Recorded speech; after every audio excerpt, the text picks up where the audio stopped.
সবাইকে নমস্কার। যতনা খুলুমখা। আমার প্রিয় ত্রিপুরাবাসী, আমরা দীর্ঘদিন যাবৎ কোভিড-19 সঙ্গে মোকাবেলা করছি। আর এই মোকাবেলায় ত্রিপুরার জাগ্রত জনতা এবং প্রশাসন মিলে অনেকাংশে সফলতা পেয়েছে। আমরা সময়ে সময়ে জনতার কারফিউ, লকডাউন, আনলক, তার মধ্যে দিয়ে ত্রিপুরার জনজীবনকে স্বাভাবিক করার যে পদ্ধতি সেটা অবলম্বন করেছি। আমরা এমন একটা স্থিতিতে এখন আছি যখন অ্যাক্টিভ পজিটিভ কেস ত্রিপুরাতে সংখ্যা বেড়েছে। তার কারণ আমরা সবাই জানি যে বাইরে থেকে আমাদের আত্মীয় স্বজন পরিজন যারা ফেরত এসছেন তাদের সংস্পর্শে আসা এবং অন্যান্য অ্যাক্টিভিটির কারণে সেটা ক্রমবর্ধমান রয়েছে এবং 1500 পজিটিভ অ্যাক্টিভ কেস এখন ত্রিপুরাতে রয়েছে।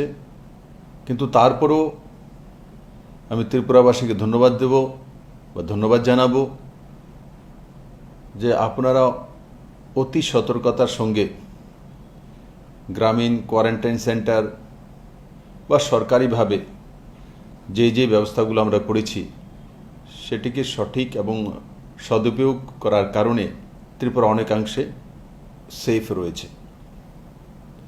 বন্ধুরা, তার মধ্যে দিয়ে মাননীয় প্রধানমন্ত্রীজি বারবার দেশবাসীকে সম্বোধন করেছেন এবং বিভিন্ন প্যাকেজ দিয়েছেন যাতে আমাদের জনজীবন স্বাভাবিক থাকতে পারে।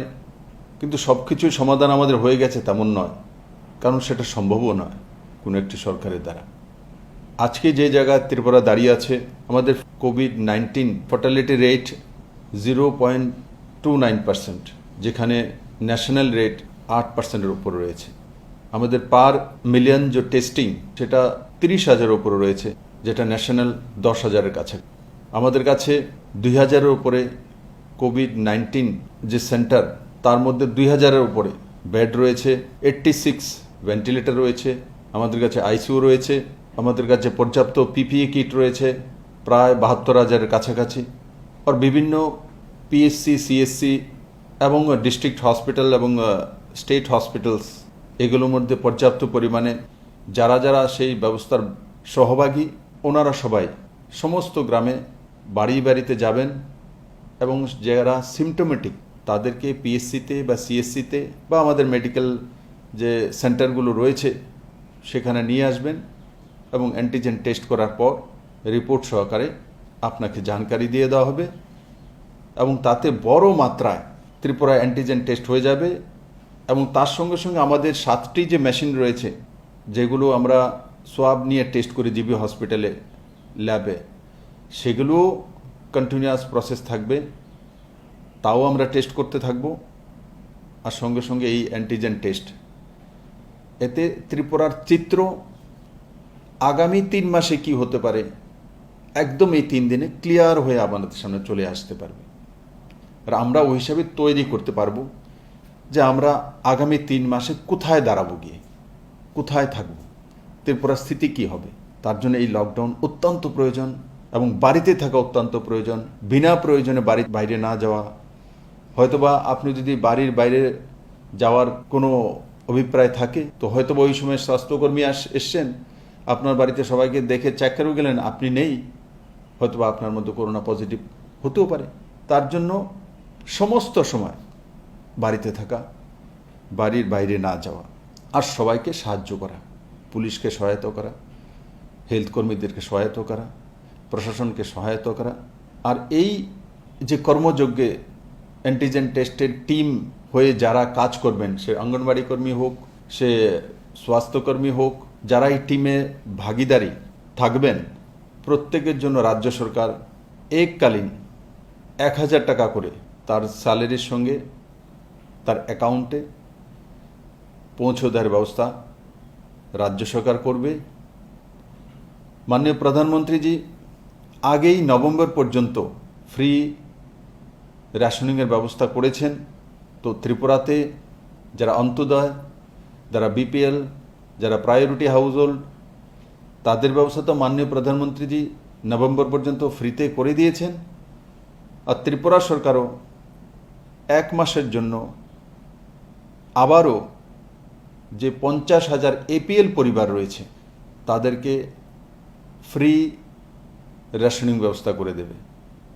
তাদেরকে 13 টাকা কিলো করে 1 মাস চাউল কেনার দরকার হবে না।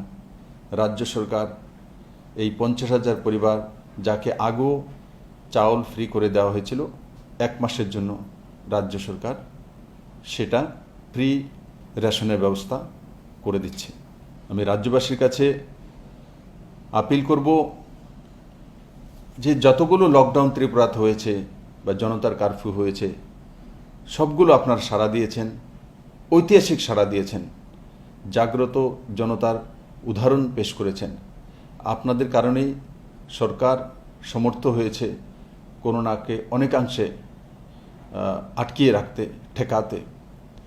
আগামী দিনও যাতে করোনার চেইন সম্পূর্ণভাবে আমরা ভাঙতে পারি, আর সেই যুদ্ধে আমরা নামছি আগামী সোমবার সকাল থেকে।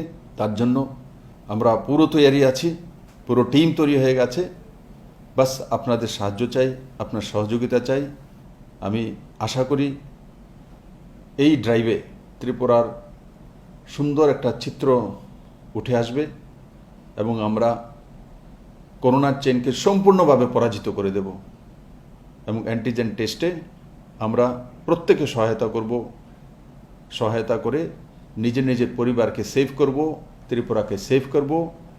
আর ত্রিপুরার ইকোনমিও যাতে কন্টিনিউয়াস এগিয়ে যেতে পারে। মাননীয় প্রধানমন্ত্রীজি যেই পদক্ষেপগুলি ত্রিপুরার জন্য নিয়েছেন, উনি বিধানসভার ইলেকশন আগে ত্রিপুরাকে হীরা মডেল দেওয়ার অঙ্গীকার করেছেন। বন্ধুরা, 2 বছরের আগেই মাননীয় প্রধানমন্ত্রী ত্রিপুরাকে হীরা মডেল দিতে সক্ষম হয়েছেন। হীরা মডেল না, শুধু হীরা প্লাস উনি দিয়েছেন। আর তার মধ্যে H4 হাইওয়েজ উনি 3,200 কোটি টাকার কাছাকাছি আমাদের ন্যাশনাল হাইওয়ে স্যাংশন দিয়েছেন, যেটা ত্রিপুরার ইতিহাসে বিরল। মাননীয় প্রধানমন্ত্রীজি হাইওয়েজ মানে ইন্টারনেটের জন্য ডিজিটাইজেশন, ত্রিপুরাতে ফাইল, চালান, টেন্ডারিং, পিডিএস, ড্যাশবোর্ড, বাহন, প্রায় অনেক দফতরে আমরা মাননীয় প্রধানমন্ত্রীজির যে স্বপ্ন ত্রিপুরাকে এক আইটি সেন্টার বা আইটি বা ডিজিটাইজেশনের দিকে নিয়ে যাওয়া, আমরা সফল হয়েছি। আর ফর রেলওয়েজের বিষয়ে আপনারা অবগত আছেন যে রাজধানী এক্সপ্রেস থেকে নিয়ে Humsafar express, Deoghar express, Kanchenjunga express, আর তার সঙ্গে সঙ্গে demo train, local express, alternative railway track, Dharmanagar Kailashahar 75-এর 750 কোটি টাকার প্রকল্প পাঠানো হচ্ছে আগামী রেল বাজেটের জন্য। ধর্মনগর খোয়াই হয়ে বিলুনিয়া পর্যন্ত অল্টারনেটিভ রেলওয়ে ট্র্যাকের সার্ভে সম্পূর্ণ হয়ে গেছে। আর আরেকদিকে বাংলাদেশ হয়ে পশ্চিমবঙ্গ পর্যন্ত রেলওয়ে ট্র্যাকের কাজ চলছে। আর ফর এয়ারওয়েজ, আজকের দিনে ত্রিপুরাতে 18টি ফ্লাইট আসে। করোনার কারণে এখন ফ্লাইট কম আসছে, সেটা সারা ভারতবর্ষে হচ্ছে, কিন্তু ত্রিপুরাতে নর্মাল রুটিনে 18টি ফ্লাইট আছে। তার মধ্যে দিল্লি থেকে ডাইরেক্ট ফ্লাইট এবং 18 মানে 36 বার আসা যাওয়া। নর্থ ইস্টের সবচাইতে সেকেন্ড বিজিয়েস্ট যে বিমানবন্দর, আর তার নাম মহারাজা বীর বিক্রম কিশোর মানিক্যের নামে নামাকরণ। এগুলো মাননীয় প্রধানমন্ত্রী 2 বছরের মধ্যে ত্রিপুরাকে দিয়ে দিয়েছেন। আর অতিরিক্ত ত্রিপুরাতে জলপথে সংযুক্তিকরণ, আমরা ইতিহাসের সাক্ষী হয়ে গেছি। চট্টগ্রাম বন্দরে শিপের মাধ্যমে পণ্য সামগ্রী এসে আখড়া আইসিপিতে স্বাগত করেছি এবং মাত্র 400 কিলোমিটার জলপথে হলদিয়া থেকে চিটাগাং বন্দর আর 200 কিলোমিটার স্থলপথে বাংলাদেশ হয়ে আমাদের এখানে পৌঁছে গেছে, যেটা আগে 1600 কিলোমিটার হতো বাই ট্রেন, মাত্র 600 কিলোমিটারে আমাদের কাছে পৌঁছে গেছে। এবং তাতে আমরা লক্ষ্য করেছি যে পার মেট্রিক টন 500 টাকা করে কম এক্সপেন্সেস হয়েছে। আর আগামী দিনে শুধু জলপথে একটাই রোড নয়, ফেনী নদীর ব্রিজ কমপ্লিট হওয়ার পর ডিসেম্বরে মাত্র 60 কিলোমিটারে সাবরুম দিয়ে খুলবে, আখড়া দিয়ে খুলে গেছে। ওর গোমতীতে যেটা টেম্পোরারি জেটি নির্মাণ হয়েছে সেখানেও বড় বার্চ আসতে পারছে না। গোমতীর জল বাড়াতে বাংলাদেশের ওপারে কুমিল্লায় কিছু ব্রিজ রয়েছে যেগুলো জলের হাইটের কারণে অসুবিধা হচ্ছে, তো ছোট বার্চ সোনামুড়া জলবন্দরে চলে আসবে, নদী বন্দরে। তো একবার কল্পনা করে দেখুন, মোদিজি হীরা বলেছিলেন, হীরার সঙ্গে প্লাস করেছেন, জলপথ পুরো দিয়ে দিয়েছেন। একসময় আমাদের মাত্র নির্ভর করতে হতো আমাদের লাইফলাইন NH-44 বা NH আজকের দিনে 7 আসাম আগরতলা রোড, সেটাই আমাদের অন্নদাতা, এটাই আমাদের লাইফলাইন। এটাই আমি ছোট থেকে শুনেছি, বড় হওয়ার পরে সেটাই ছিল।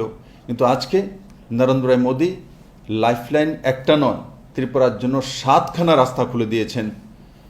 একদিকে স্থলপথে 3টি রাস্তা, আসাম আগরতলা রোড, রেলওয়ের যেটা আমাদের কাছে রয়েছে ইন্টারনাল, তৃতীয় বাংলাদেশ হয়ে কাজ চলছে। তো স্থলপথে 3টি, জলপথে 3টি। কেউ কল্পনাও করতে পারে না ত্রিপুরা মতো স্টেট জলপথে 3টে রোড একসঙ্গে খুলে যাবে, সাবরুম, আখাউড়া, সোনামুড়া। আর আকাশপথে 18টি ফ্লাইট, দিল্লি পর্যন্ত ডাইরেক্ট ফ্লাইট।